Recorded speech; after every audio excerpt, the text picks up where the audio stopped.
Good morning class. हमारा second chapter चल रहा था is matter around us pure, जिसमें कि जो हम टॉपिक पढ़ चुके हैं वो था how can we obtain pure copper sulphate from an impure sample. किस तरीके से हम प्योर कॉपर सल्फेट को अलग करेंगे इम्प्योर सैम्पल में से।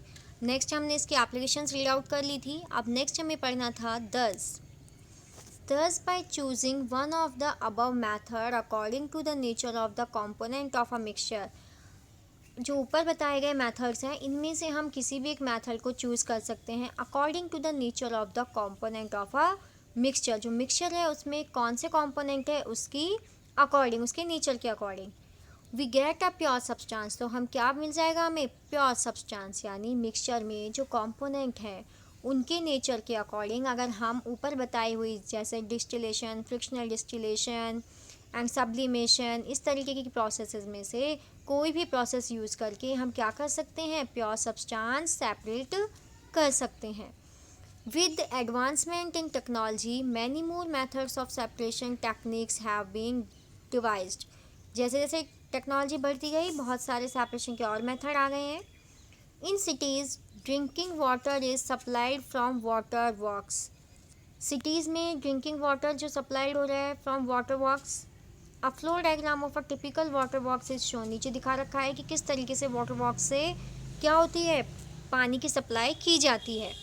From this figure write down the process involve to get the supply of drinking water to your home from the water works and discuss it into your class. अब नीचे से आप देख पाएंगे कि किस तरीके से जो वाटर वर्क्स हैं यानी कि पानी की टंकियां हैं वहाँ से आपके घर तक, वाटर वर्क्स से आपके घर तक पानी किस तरीके की प्रोसेस से कंप्लीट होकर आता है।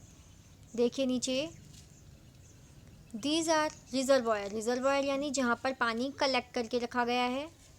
To allow solids to settle sedimentation tank. क्या आता है next sedimentation tank. Sedimentation tank यानी कि जहाँ पर पानी सेडिमेंट हो रहा है। सेडिमेंट यानी कि जहाँ पर इम्प्योरिटीज़ नीचे सेटल डाउन हो रही है।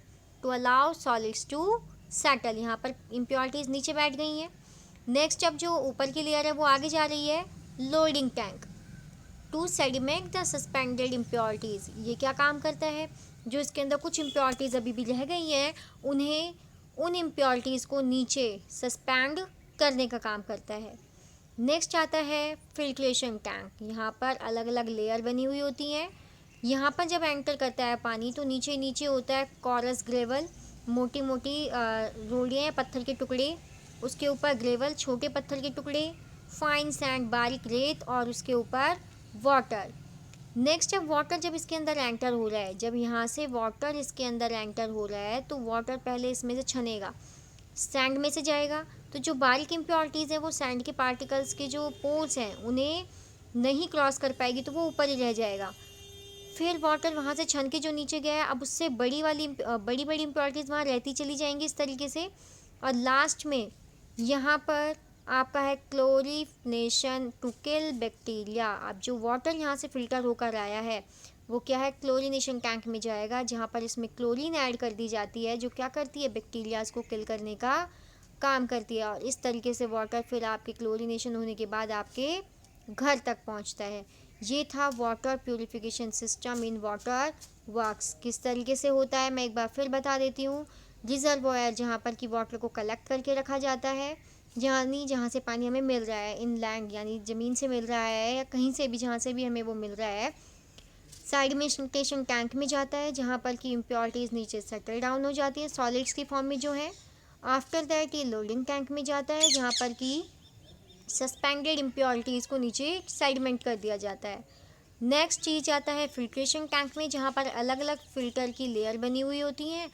Chorus gravel, fine sand and water इस तरीके से सेपरेट होता है और इनमें से प्योर होने के बाद में वाटर नेक्स्ट जाता है क्लोरीनेशन टैंक में, जहाँ पर कि क्लोरीनेशन टैंक में वाटर में क्लोरीन ऐड कर दी जाती है जो कि माइक्रोब्स जो वाटर के अंदर रह गए हैं उनको किल करने का काम करती है। और आफ्टर दैट ये वाटर हमारे घरों में सप्लाई कर दिया जाता है।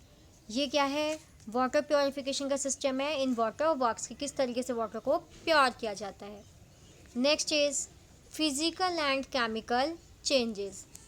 In the previous chapter we have learnt about a few physical properties of matter. Previous chapters में हम कुछ फिजिकल प्रॉपर्टीज़ जो है मैटर की उनके बारे में पढ़ चुके हैं। The properties that can be observed and specified like colour, hardness, rigidity, fluidity, density, melting point, boiling point etcetera are the physical properties. Previous chapters में हम पढ़ चुके हैं कुछ फिजिकल प्रॉपर्टीज़ ऑफ मैटर के बारे में, जो कौन कौन सी थी? वो थी colour, hardness, rigidity, fluidity, density, melting point and boiling point. ये सारी क्या है? फिजिकल प्रॉपर्टीज़ जो हमें दिखाई देती हैं। Next is interconversion of states in a physical change because these change occur without a change in composition and no change in the chemical nature of the substance. The interconversion of state is a physical change. जो एक substance एक state से दूसरे state में change हो रहा है, जैसे कि वाटर है वो आइस में चेंज हो रहा है और वेपर में बदल रहा है, तो ये एक फिजिकल चेंज है। क्यों? क्योंकि इसके अंदर उसकी केमिकल कंपोजिशन में कोई चेंज नहीं हो रहा है। केमिकल चेंज कौन से होते हैं? जब किसी सब्सटेंस की केमिकल कंपोजिशन के अंदर चेंजेस होते हैं तो हम उसे कहते हैं केमिकल चेंजेस। लेकिन अगर उसके स्टेट में इंटर कन्वर्जन हो रहा है, यानी एक स्टेट से दूसरे स्टेट में कन्वर्ट हो रहा है विदाउट केमिकल, उसकी केमिकल कंपोजिशन में कोई चेंज नहीं हो रहा है, तो हम उसे क्या कहेंगे? फिजिकल चेंज कहेंगे। तो ये किस में काउंट होगा? फिजिकल चेंज में। The chemical nature of the substance, although ice, water and water vapor all look different and display different physical properties. Ice, water और वाटर वेपर ये दिखती अलग है और इनकी फिजिकल प्रॉपर्टीज़ भी अलग अलग हैं। They are chemically the same, but ये केमिकली सेम है, यानी इनकी केमिकल कंपोजिशन सेम है। Both water and cooking oil are liquid, water और कुकिंग ऑयल दोनों ही लिक्विड है, but their chemical characteristics are different, पर इनके जो रासायनिक गुणधर्म हैं यानी कि केमिकल प्रॉपर्टीज़ हैं वो कैसी हैं? अलग अलग हैं। वाटर में आग नहीं लग सकती लेकिन ऑयल में आग लग सकती है, कैच कर सकता है फायर, तो इनकी क्या है? केमिकल प्रॉपर्टीज़ डिफर हैं। They differ in order and inflammability, ये किस तरीके से है? ऑर्डर यानी इनकी स्मेल और इन्फ्लेमेबिलिटी यानी कि आग, इन्फ्लेमेबल यानी जो आग पकड़ लेती हैं चीज़ें। We know that oil burns in air whereas water extinguishes fire. हम जानते हैं कि जो ऑयल है वो एयर की प्रेजेंस में जलेगा, whereas जबकि वाटर extinguish fire, वाटर क्या करता है? आग बुझाने का काम करता है। It is this chemical property of oil that makes it different from water. ये केमिकल प्रॉपर्टी है ऑयल की that make it different, जो बनाती है इसको different from water, पानी से अलग बनाती है। Burning is a chemical change, burning क्या है? केमिकल चेंज है, किसी चीज़ का जलना एक केमिकल चेंज है।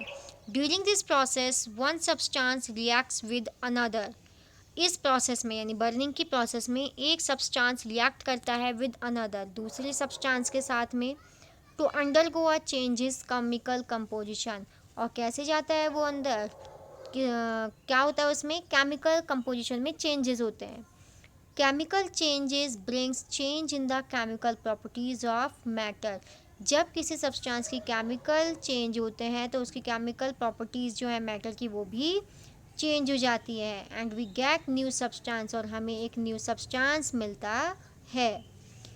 नेक्स्ट अंडरलाइन कर लीजिएगा कि a chemical change is also called a chemical reaction, chemical change को ही हम क्या भी कहते हैं? केमिकल रिएक्शन भी कहते हैं। During burning of a candle, both physical and chemical changes take place. अगर हम किसी कैंडल को बर्न कर रहे हैं, जला रहे हैं, तो उसमें दोनों ही चेंजेस हो रहे हैं, फिजिकल भी और केमिकल भी। कैन यू डिस्टिंग्विश दिस, कैसे आप इसको चेंज कर सकते हैं? देखिए, फिजिकल एंड केमिकल चेंज कैसे हो रहे हैं? फिजिकल चेंज, फिजिकल यानी उसकी स्टेट चेंज हो रही है। स्टेट चेंज क्यों हो रही है? क्यों? क्योंकि उसके अंदर की जो क्या थी? वैक्स है, वो मेल्ट होकर पिघल कर अपनी शेप चेंज कर रही है, तो वो कैसा चेंज हो गया? फिजिकल चेंज हो गया। केमिकल चेंज क्यों हुआ? क्योंकि जो उसके अंदर की विंक है वो हीट की वजह से, आग की वजह से वो जल रही है, साथ ही साथ वो केमिकल के अंदर मैक्स के अंदर की कुछ प्रॉपर्टीज़ को भी चेंज कर रही है। तो ये क्या है? केमिकल चेंजेस हैं। तो अभी हमने पढ़ा physical and chemical changes. Physical changes क्या थे? फिज़िकल चेंजेस वो चेंजेस हैं जिसमें कि मैटर की प्रॉपर्टीज़, केमिकल प्रॉपर्टीज़ चेंज नहीं होती हैं। जबकि केमिकल चेंजेस वो चेंजेस हैं जिसमें कि उसकी केमिकल कंपोजिशन, किसी भी मैटर की केमिकल कंपोजिशन चेंज हो जाती है, तो हम उसे क्या कहते हैं? केमिकल चेंजेस कहते हैं। नेक्स्ट जब हमारा नेक्स्ट टॉपिक आएगा, what are the types of pure substances, ये अब हम नेक्स्ट क्लास में पढ़ेंगे।